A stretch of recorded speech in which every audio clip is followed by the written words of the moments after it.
हाँ जी, MSc class Christoffel symbols कर रहे थे हम चैप्टर। तो क्रिस्टोफल सिंबल में आपके सामने बोर्ड पे क्वेश्चन नोट किया हुआ है, using Ricci's theorems to prove that divergence a i is equal to divergence a i. ये ए आई को में है और ये ए आई कॉन्ट्रा में है। ए आई को और ए आई कॉन्ट्रा की डेफिनेशन जो थी वो डाइवर्जेंस में अलग अलग थी, ठीक है। तो सबसे पहले मैंने क्या लिखा, डाइवर्जन ए आई, तो इसकी डेफिनेशन थी जी जे के ए जे कोमा के, ये इसकी डेफिनेशन थी, किसकी थी, डाइवर्जेंस ए आई को में, ठीक है। तो अभी मैंने इसको क्या लिखा, जी जे के ए जे कोमा के लिखा, क्यों लिखा यहाँ पे पता चल जाएगा। बाय रिकीज थ्योरम, तो यू और वी से के विद रिस्पेक्ट पार्शियल डिफरेंशिएशन करना है। इसका मतलब क्या होता है, डिफरेंशिएशन किसके विद रिस्पेक्ट, के विद रिस्पेक्ट। पहले यू का करेंगे, वी को छोड़ देंगे, वी का करेंगे, यू का करेंगे, यू को छोड़ देंगे। तो पहले जी जे के कोमा के ए जे को ऐसे का ऐसे छोड़ा, प्लस ए जे कोमा के जी जे के को ऐसे का ऐसे छोड़ा, तो ये क्या हो जाएगा, जीरो। रिकीज थ्योरम से, रिकीज थ्योरम हमने करी थी, तो ये क्या हो जाता है, जीरो। अब बचा क्या, ए जे कोमा के जी जे के, जे से जे कट गया तो ए के यहाँ पे आ जाएगा और कोमा के, तो के को आई से कर दो रिप्लेस, के को कैसे कर दो, आई से रिप्लेस, तो ए आई कोमा आई।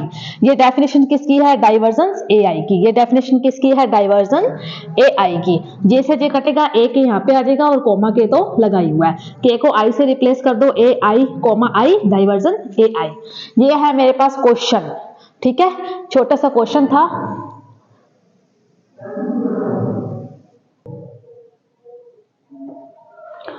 इसके बाद एक एग्जांपल यहाँ पे लिख रखा है, if two unit vectors a i and b i are defined along a curve c such that thus intrinsic derivative are zero show that the angle between them is constant।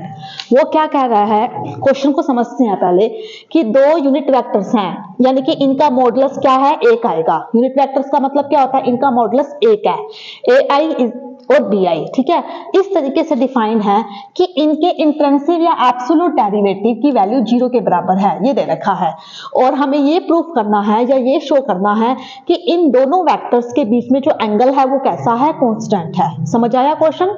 दो vector हैं ए i और b आई, उनके absolute derivative क्या है, zero है, उनके absolute derivative की value zero है, और वो यूनिट वेक्टर्स हैं, यानी कि उनका मॉडुलस क्या है, एक के बराबर है, ठीक है। तो उनके बीच जो एंगल है वो कैसा है, कांस्टेंट, ठीक है। तो हमें गिवन क्या दिया हुआ है, ए आई का एब्सोल्यूट डेरिवेटिव कैसा होएगा, a i comma j d x j d t is equal to zero.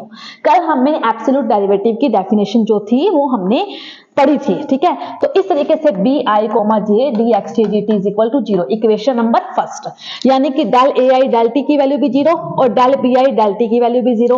और क्या दिया हुआ है, a square is equal to 1, b square is equal to 1, modulus of a is equal to 1, modulus of b is equal to 1। इस तरीके से similarly करके ये जो है कैसे है, कॉन्ट्रा में, तो को की वैल्यू भी किसके बराबर होगी, जीरो के बराबर। A i comma j d x j divide by d t is equal to zero, b i comma j d x j d t is equal to zero. को मतलब इंट्रिंसिक डेरिवेटिव या absolute derivative की value जो है वो Contra और को दोनों में जीरो के बराबर रख ली, ये भी जीरो और ये भी जीरो, और ये जीरो और ये जीरो, और इसके मान कितने आ गए, 1। अब let theta be the angle between the units vector a i and b i. Cos theta is equal to g i j a i b j, ये modulus of a modulus of b, ये किसका है, दो vectors के बीच में ये angle निकालने का फॉर्मूला है। ये आपको क्या करना है, ध्यान में रखना है। जी आई जे ए आई और b j, mod of a mod of b. अब देखो यहाँ पे ए आई तो पड़ा है, जी आई जे को बी से सॉल्व करेंगे तो हमारे पास क्या आएगा, जे से जे कट जाएगा, जे से जे कटेगा तो यहाँ पे क्या आएगा, b i. G i j a i b j divide में mod of a mod of b, ठीक है। तो जी आई जे को बी जे से मल्टीप्लाई करेंगे तो क्या आएगा, जे से जे कटेगा तो बी आई कैसा आ जाएगा, नीचे। cos theta is equal to, इसकी वैल्यू कितनी होगी 1, इसकी वैल्यू कितनी होगी 1, cos theta is equal to a i b i, ठीक है।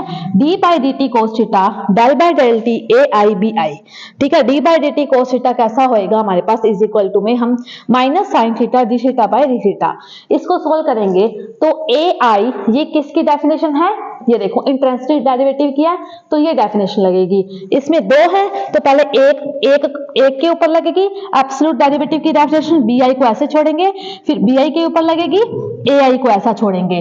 पहले देखो ai bi comma j dxj dt, ये किसकी लगी है, एब्सोल्यूट डेरिवेटिव की डेफिनेशन लगी है। फिर अब देखो यहाँ पे u भी लगाएं, ai comma j bi plus ai bi comma j dxj dt, ठीक है। तो फिर अब इसको अंदर से क्या कर दिया, dxj dt को अंदर से क्या कर दिया, मल्टीप्लाई कर दिया। इसकी वैल्यू क्या है, 0, ये देखो इसकी वैल्यू 0 और इसकी वैल्यू भी कैसी है, 0, 0 प्लस 0 कितना हो गया, 0, d by d t cos theta is equal to 0 minus sine theta, theta का t के with respect d theta by d t is equal to 0, या तो साइन थीटा 0 या d theta by d t is equal to 0। Theta अगर sine theta 0 है तो theta की value 0 और अगर d theta by d t is equal to 0 है, दोनों साइड समाकलन करोगे तो ये तो आ जाएगा थीटा और 0 का समाकलन कैसा होता है, कांस्टेंट। तो ये लेंगे हम कि उनके बीच में एंगल कैसा होगा, कांस्टेंट। समझ में आया, दो कोई यूनिट वेक्टर्स थे ai और bi, उनके एब्सोल्यूट डेरिवेटिव की वैल्यू 0 है और उनका यूनिट वेक्टर है तो उनके मॉडुलस भी 0 है, ठीक है, और उनके बीच में एंगल जो है वो क्या है, कांस्टेंट निकालना है।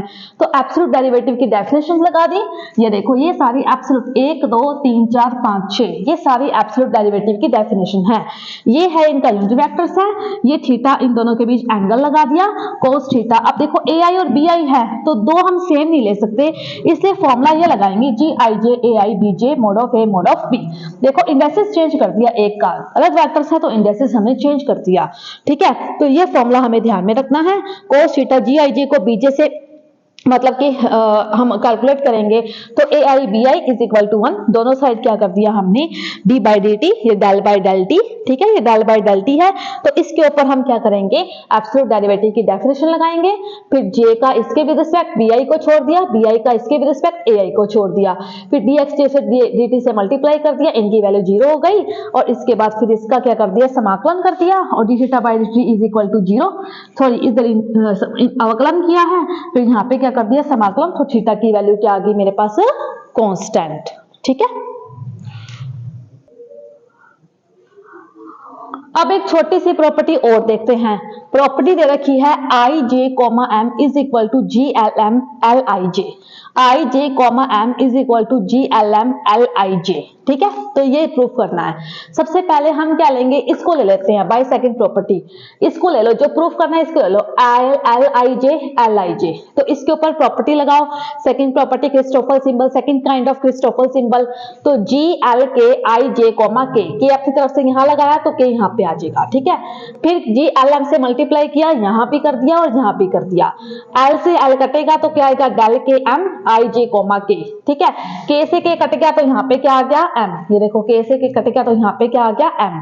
तो g l m l i j is equal to i j comma m, यही हमें प्रूफ करना था, ठीक है। I j comma m is equal to g l m l i j, तो एल आई जे को लेना है, इसके ऊपर second kind of Christoffel symbol लगाया, फिर जी एल एम से मल्टीप्लाई कर दिया बोथ साइड, एल से एल कट गया डेल के एम, एम के से के कट गया तो यहाँ क्या आ गया, एम आ गया, ठीक है।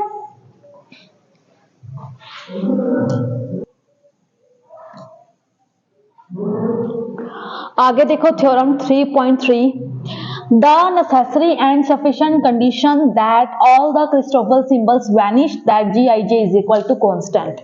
necessary condition और sufficient condition क्या है कि ये कह रहा है कि all the Christoffel symbols की वैल्यू 0 लेने पे Gij का मान constant आना चाहिए और अगर Gij का मान constant लेते हैं तो Christoffel symbols का मान कितना आना चाहिए, 0 आना चाहिए।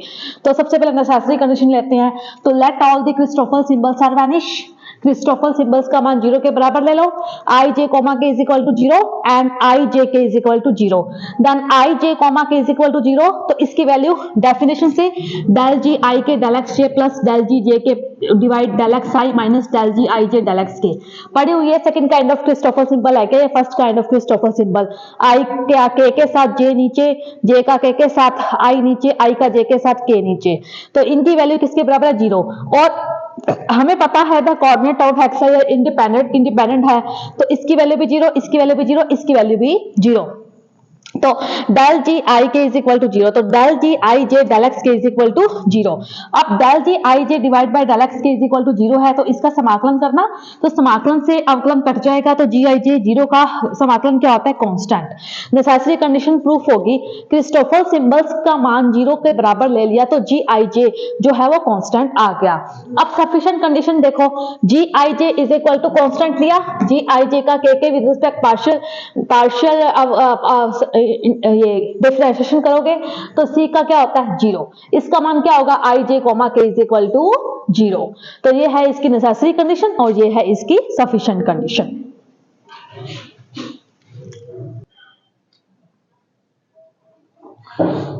Theorem 3.4 law of covariant derivative of tensors. ठीक है, पहले देखो इसकी स्टेटमेंट पढ़ते हैं। The covariant derivative of the sum or difference of two tensor is the sum or difference of their covariant derivative।